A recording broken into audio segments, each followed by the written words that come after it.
5. Aquí en Sol de la Mañana, Nivelka.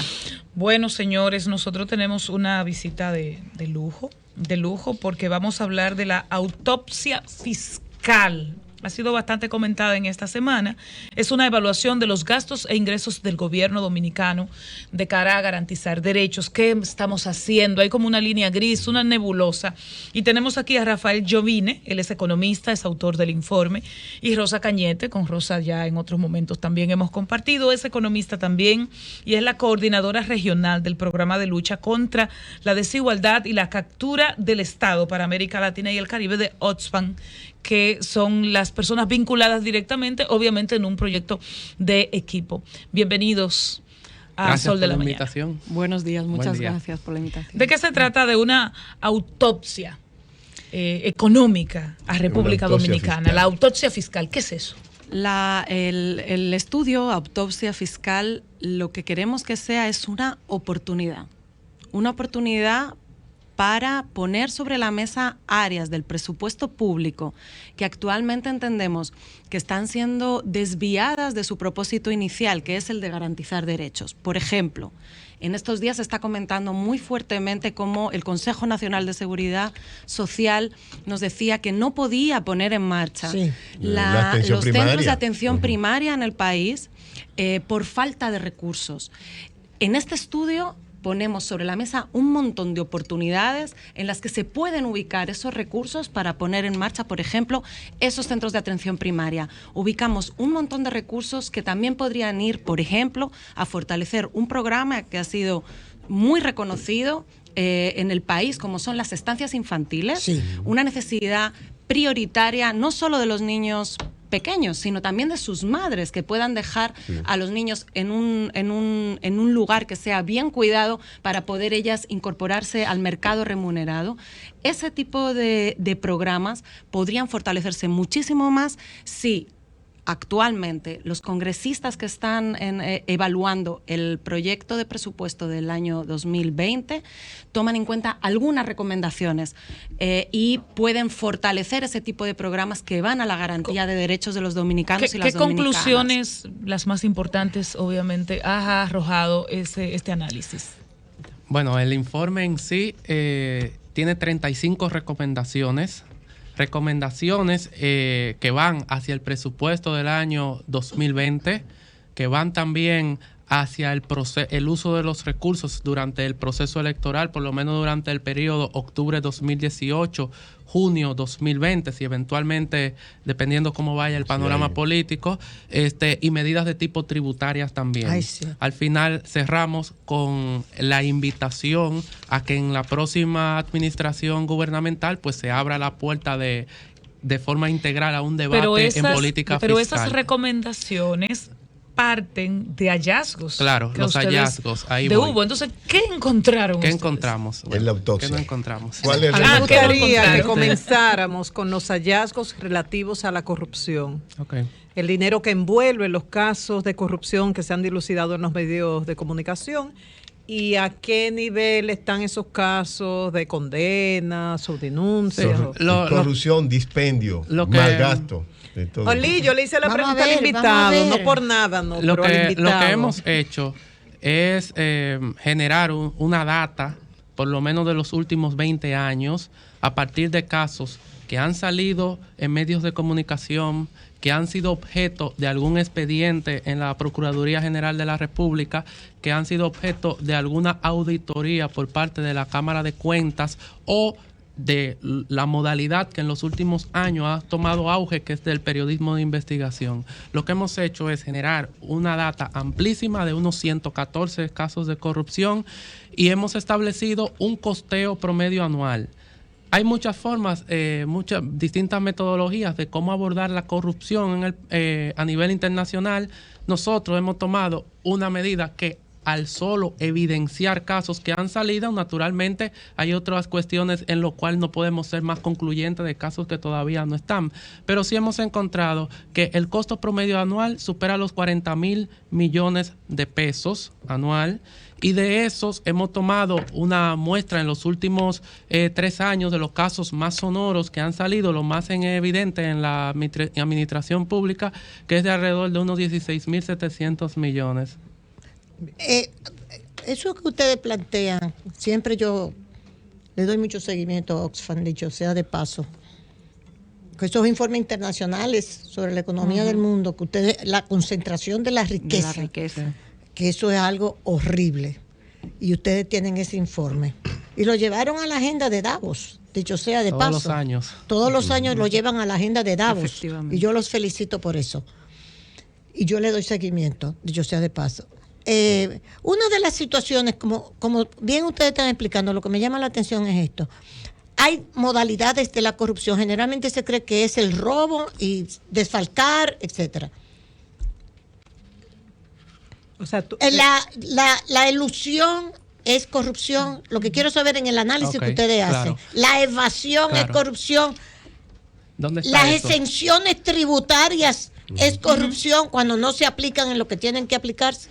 El estudio, gracias por la pregunta, porque Sí. me permite completar a nivel general de qué va el estudio.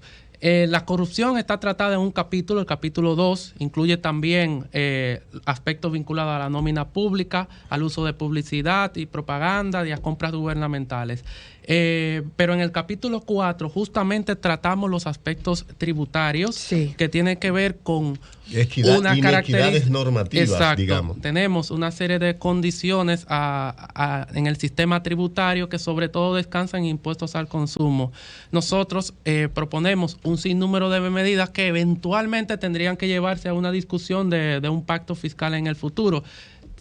Allí se establece el tema de la evasión, de la elusión. Estamos tomando los datos del propio Ministerio de Hacienda. Muy bien. El gasto tributario, hay cuestiones Las específicas. exenciones y privilegios a grupos. Sí, que no. sobre todo. Espérate. Tener una exención de impuestos en este país es la regla y no la excepción. Y a la vez somos el país de la región con más exenciones de impuestos. Claro. Nosotros proponemos en ese sentido que hay que empezar a revisar eso. No obstante, nuestro foco de atención en lo que eso llega es que hay que poner la casa en orden. Claro. Y la casa en orden significa reorientar recursos del gasto público.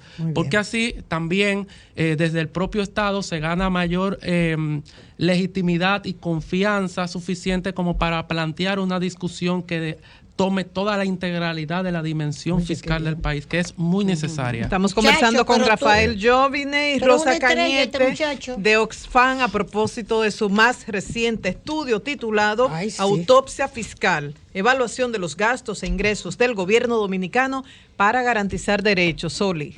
En el informe, los datos generales que he visto publicados, veo un desvío de uso inapropiado o de poco transparente de alrededor de 3,000 millones de dólares, según lo que ustedes plantean. E incluso se plantean temas como el contrato de la carretera de Samaná.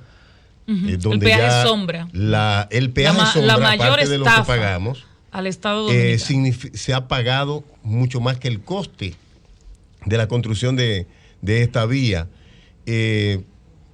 Las autoridades nuestras han tomado en cuenta, se han referido al informe que ya tiene lo que va de la semana circulando en los medios. ¿Ustedes tienen alguna reacción? Aún no hemos recibido una reacción oficial de las autoridades gubernamentales. Estamos a la espera y estamos en total disposición para sentarnos a presentar cada una de las cosas que hemos encontrado y a buscar soluciones conjuntamente. Ese es nuestro principal objetivo, que esto lleve a soluciones. El peaje sombra es un tema muy importante porque además es un ejemplo de una mala práctica de asociación entre el sector público y el sector privado.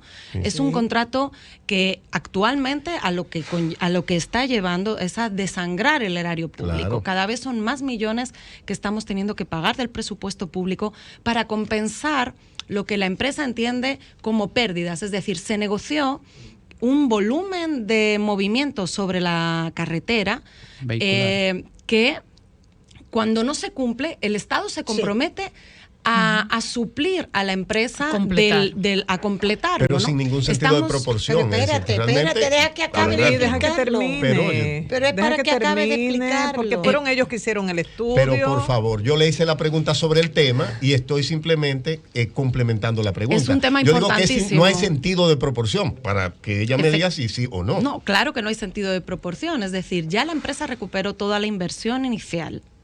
Es decir, ya recuperó lo que invirtió. Solo y con el aparte caso de eso, quedan todavía más de 10 años, creo. Más de 10 No, quedan más de 10 años de contrato. Fue por 20 total y le queda poquito más. Quedan 30, más de 10 fueron años. 30 años Queda 20 total la años. concesión. Rosa, Y en 20 ese caso años, también, miren, Es importante que se renegocie Claro, ese no, contrato. eso Es es importante que el totalmente Ministerio de visible. Obras Públicas renegocie como se renegoció con la Barrick Pero Pueblo transparente Nuevo, frente a la un sociedad. contrato que no estaba dejando beneficios a la sociedad dominicana, que es el principal propósito que debe tener el gobierno. Yo quiero Yo leer quería hacer una pregunta, pero Rafael creo que iba a decir algo. no, de eso. solamente acotar que para el año próximo, el año 2020, en el presupuesto que lo tienen los congresistas ahora mismo, hay un incremento de un 30%.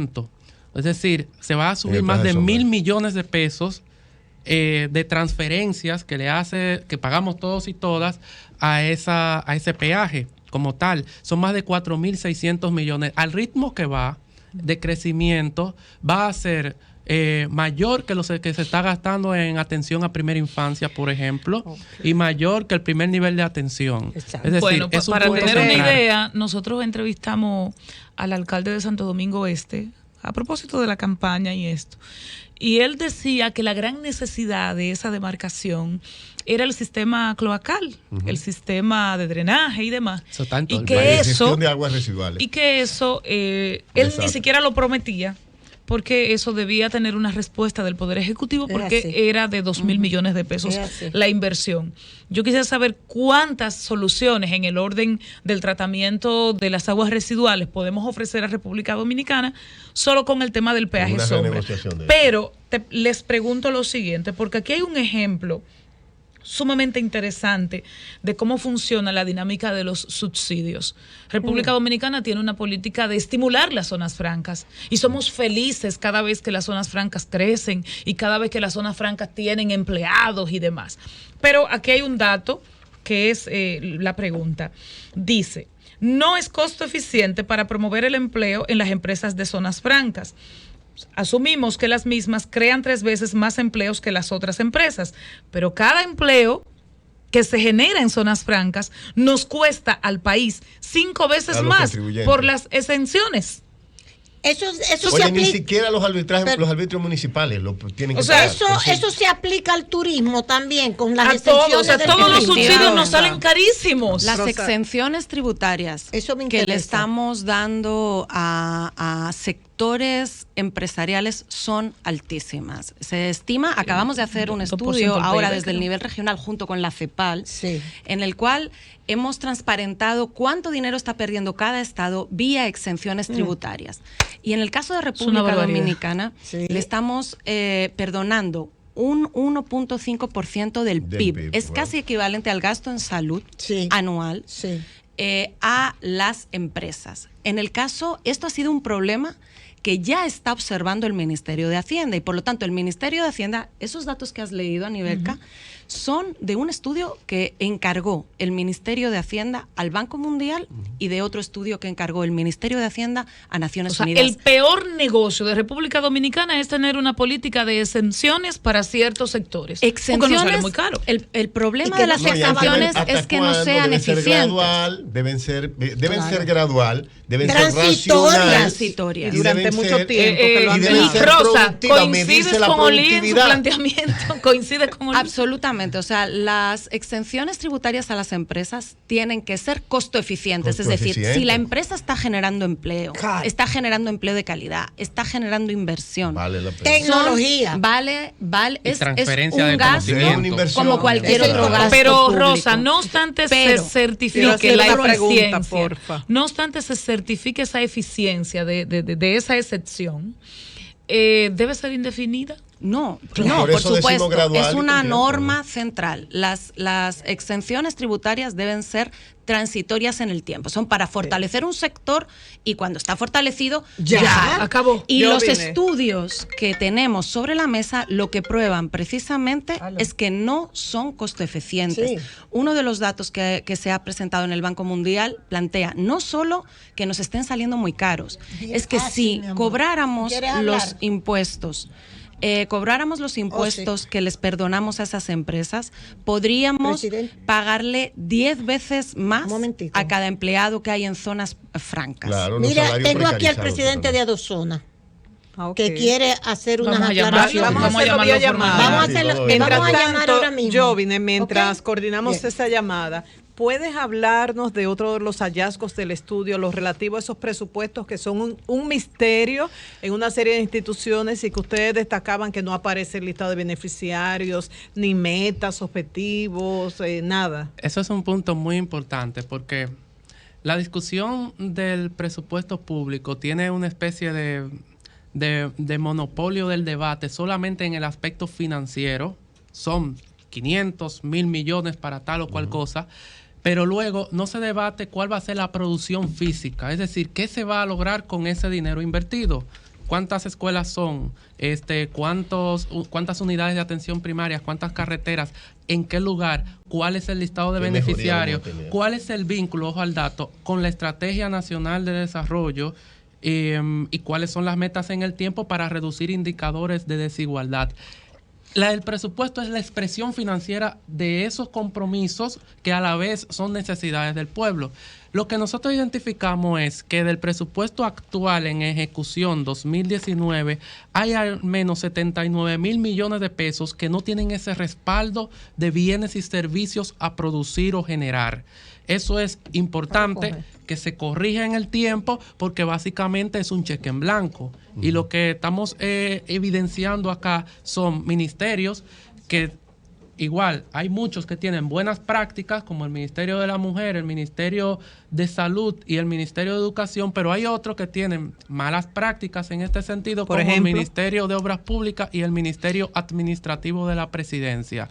Entonces, en estos casos son en general 40 programas, 22 ministerios este año. Es necesario evidenciar y transparentar eso. Y otro dato importante sobre esto es la concentración de recursos que se quedan en manos de los titulares de cada ministerio o dirección general. Hemos identificado 32,300 millones que no está transparentado si va a producir bienes y servicios o si se utiliza en dirección o coordinación de determinadas actividades que no están claras. Y eso es un punto que quien más beneficia que se transparente y que se logre establecer a qué va dirigido es al propio gobierno porque gana más confianza con y los ellos. gestores, exacto. Sí. Ya tenemos A respuesta. José Manuel Torres, vicepresidente ejecutivo de Adozona, que quiere responder a lo que aquí se ha expresado. Adelante, en la 2. En la 2, María Elena. Adelante.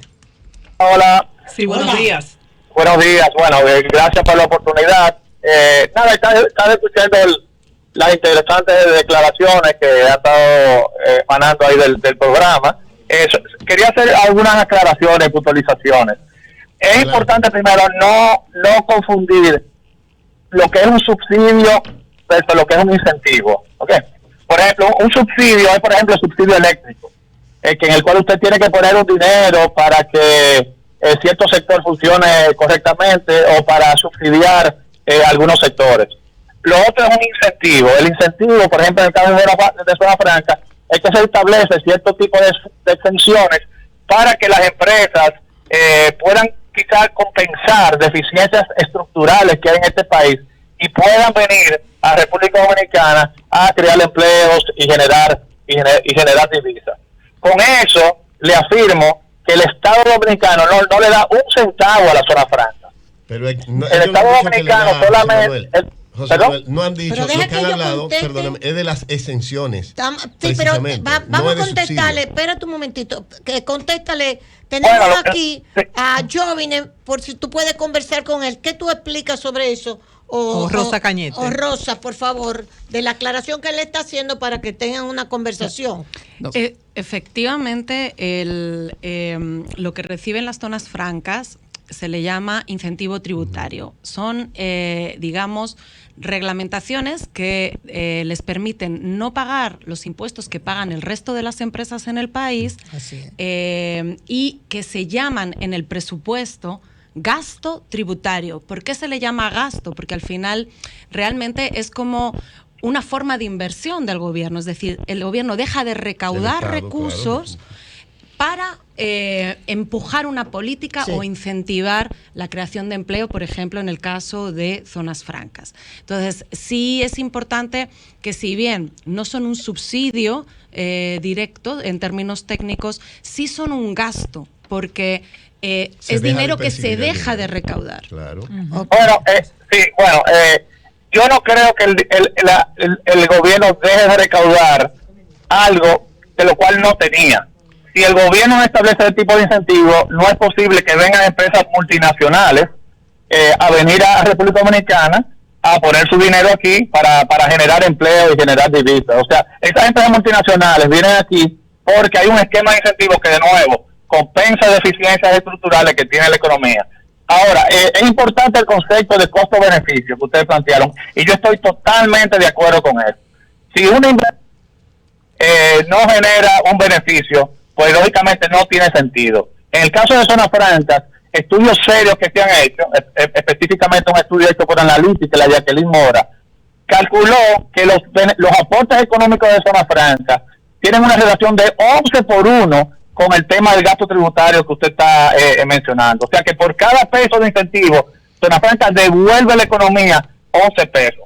¿Verdad? Eso es ¿en qué se va? José Manuel, devuelve a la economía ¿en qué sentido? En que, bueno, en los más de 50,000 millones que se pagan de salarios, más de 70,000 millones que se pagan de compras locales, todos los gastos que se pagan de electricidad y hotel, todo eso genera locales, es decir, las otras actividades económicas, por ejemplo, que tenemos que estamos, incluso las pequeñas y medianas, que no pueden evadirse esas responsabilidades, emplean más, pagan más y están con el sofoque de cumplir con todo, mientras muchas personas, y no estoy hablando directamente de usted, empresas de zona franca, sin generar un empleo, se benefician aquí de grandes exenciones y ustedes no lo excluyen.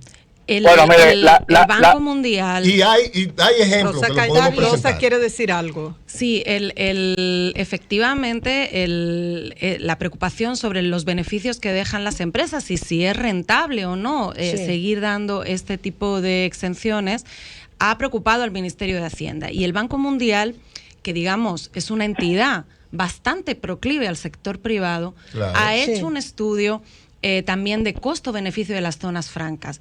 Y en los resultados que arroja este informe, precisamente lo que plantean es que no está siendo costo eficiente. Y otro tema que hay que poner sobre la mesa es que se está dando, si bien es cierto que los incentivos tributarios atraen cierto tipo de capital, también se prueba ya, y esto lo hemos trabajado junto con la CEPAL, que lo que más atrae el capital internacional está siendo la estabilidad macroeconómica de un país, la fortaleza institucional, otro tipo de factores, y no tanto los incentivos, porque los incentivos los están dando ya todos los países de la región.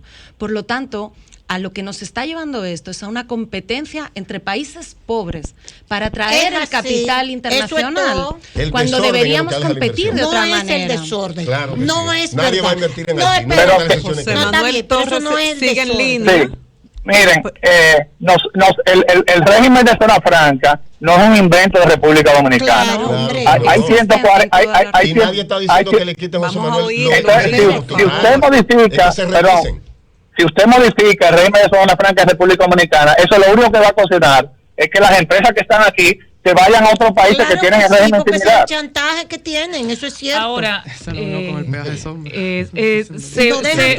justificaría, sin embargo, entonces que el modelo de zonas francas se mantenga, según ustedes, que de el modelo de manera la indefinida pobreza. y que en 100 años estemos apostando a ese mismo tipo de empleo. Sin someterlo a Yo lo presión. que creo es que mientras haya regímenes en nuestra misma región, o sea, toda la región CAFTA tiene regímenes igualitos que República Dominicana. Yo creo que mientras esos regímenes existan, cualquier efecto o afección que usted tenga al régimen de zona franca de República Dominicana va a provocar una salida de inversiones de aquí a otros destinos que sean eso es muy sencillo. Eso es muy sencillo, José Manuel, y ese es el gran chantaje de la zona franca, que es para países pobres, desbaratados como nosotros, que no le conceden ni siquiera derechos sindicales a las personas que trabajan ahí y reciben sueldo de miseria. Eso ha sido el norte de la zona franca, no se lo inventaron aquí. Zona franca es el sector más sindicalizado que hay en República Dominicana. Por lo menos cuando comenzaron, a lo mejor ustedes subieron algo. Y hay salarios bajos porque hay una gran cantidad de obreros. Hay salarios bajos pero hay muchos técnicos, muchos profesionales que trabajan trabajando. Yo creo que hemos tenido tiempo para escuchar ambas partes. Gracias a José Manuel Torres, vicepresidente ejecutivo de Adozona, y más adelante tendremos la oportunidad ya de entrevistarlo acá en la cabina. Parte de la explotación Muchas gracias. Capitalista. Sí. Rosa y Jovine, un dato importante que es parte de los hallazgos también del estudio es la inversión social de la República Dominicana, que aparentemente es de las más bajas de la región, y cuáles son esos dos países que están por delante de nosotros.